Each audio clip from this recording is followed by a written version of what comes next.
So while I'm getting Chris, a few words about Chris. So technology is in the works. Chris is a guy who, when he is there, he's just there. And it just gives me that feeling of a very deep ocean of peace somehow. So I was always curious, what is what are the stories behind such a big presence for me? And this calmness and peace is something that I've always been looking for. So today I know it's a very special day for Chris. And I'm very, very thankful for Chris joining us today on this day and for sharing the story that you will be able to hear now as well. So thank you, Chris. Thank you, Jutta, for that very warm introduction. I really appreciate that. Thank you for holding this space for everyone. It's such an amazing topic. It's so important, so powerful. And thank you to all the speakers who went before me. Your speeches, your stories, your concepts and tools were all incredibly powerful and wonderful and helpful. So how can you turn failure into a resource? Well, I think one way is that you can choose to view failure not as a negative, but actually as a gift and an opportunity. Well, how do I do that? You might ask. Well, you've learned a lot of ways today already. I want to add one more, and it's the concept of the three gifts. And the first of those is the gift of knowledge. Right? So we can see a failure, we can view a failure as something that is just feedback, and we can grow from there. It's a stepping stone, maybe a setback. But if we think about these three gifts, and the first one is knowledge, what do I need to know to overcome this failure, to grow from here, to move forward? So what knowledge can I apply, or what did I learn from that failure, right? What knowledge did I gain from it that now will allow me to pivot and adjust and move forward? And then the second gift is the gift of power. And this one is, what power can I tap into within me to overcome this failure and to move forward and to learn and to grow, right? So can I tap into curiosity, my intelligence, my circle of influence, so the people that I know, my compassion? What power within me do I need to maybe grow or tap into in order to overcome this failure and get to the other side of it?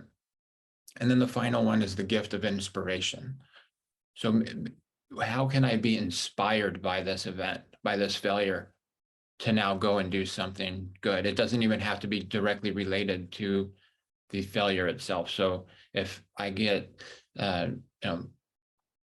laid off from work, for example, I can turn that into inspiration to do something else positive for myself. Well, maybe I have a little bit of time now, and since I'm not working, I can go and I can work out and I can get back into shape. Right? So it doesn't even have to be related, but it's about consciously choosing to turn the failure into a gift and an opportunity. And now you can use these three gifts as a reminder of, okay, how do I do that?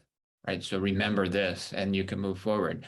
So I imagine most of you, if not all of you, have experienced, excuse me, some form of financial or career or business or education or relationship failures. I certainly have all of those. I have experienced all of those failures. And with all of those, you can apply one of these three gifts or more. You can apply all of these gifts. And as challenging and heartbreaking, as difficult to overcome as they are, you apply the gifts and you move forward, right? You learn and you grow and you adapt and you adjust and you overcome. But what if the mistake or that failure is fatal? What if it's catastrophic? And I had that experience when I was in high school. And as Jutta mentioned, today is a very special day for me because it's the 28th anniversary of that day, of this fatal, tragic, catastrophic failure that I experienced.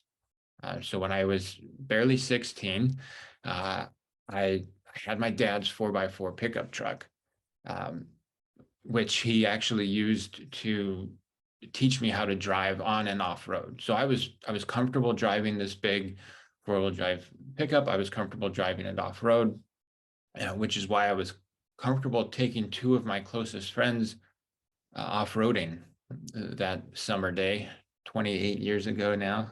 Hard to believe it's been that long. And so we decided, the three of us, we all were on board with this. We decided to drive this truck up into the foothills near where we live, up a fire access road. And I was comfortable on this road. I had been up this road just 1 week prior to this. So I was very comfortable driving up this road. But on this day, I made a mistake in my driving that caused us to roll off the side of a cliff. The truck flipped numerous times, dozens probably, and we fell about 600 feet. Now I was able to walk away from this accident and go and actually hike out of the hills and get help in a nearby neighborhood. However, my friends weren't so fortunate. One of them was severely injured and hospitalized for over a month. And fortunately, he has made a recovery, a pretty full recovery. He did lose a spleen, but overall a remarkable recovery considering how severely injured he was. But my other friend, my closest friend, my best friend, he did not survive that accident. And so on top of feeling that, like, the grief of losing my best friend, like I didn't know how to deal with that type of failure. I didn't know how to cope. I didn't know how to get help. And so on top of that grief, I suffered from all sorts of things like guilt, shame, low self-esteem, depression, anxiety, and this longing to know my purpose for living and not knowing what it was. And so I suffered for years, for a couple of decades, actually, because I didn't know how to turn that into a gift and an opportunity. Right? I made it mean all of these negative things about myself for a long time until I finally did get help. I was fortunate to have some people in my life who saw me suffering, and they encouraged me, they supported me, they pushed me to get help. And so I got help from a therapist, a life coach, and some authors who actually wound up giving me some incredible gifts to learn how to forgive myself. Right. And so that's one of those gifts, right? Like, one of my powers is the ability to forgive myself, to have self-compassion. And so that learning that helped me heal. And then I learned other tools. And one of the more powerful ones was that I could actually create my life purpose. So I had this longing to know, and I thought, I had to find it, like it was hiding under a rock, and I just had to turn over the right rock and there would be my life purpose. But I actually, through this work of trying to get better, I learned that I could create my life purpose, and I was able to do that. And it has a lot to do with helping other people forgive themselves and have healthy relationships with themselves and others, because relationships are so important. And so also the gift was the gift of inspiration, sorry, because now, I take this tragic thing that I absolutely would change if I could, but I can't. I can't go back, and I cannot undo what happened, but I can make a choice about how I move forward and what I make it mean now. And so I'm inspired to help others not take so long if they've suffered something like that, or if they're suffering at all, based on how they are thinking about themselves, the relationship they have with themselves or with their significant other or with other people. And so I've used that, I can use that as inspiration. I can't go back and change it. I can't undo it, but I can use that for good in the world. I can help others, and I want others to know that they can do the same. That even if they've experienced catastrophic failure, they can move forward from there. They don't have to stay suffering forever. Thank you, Jutta.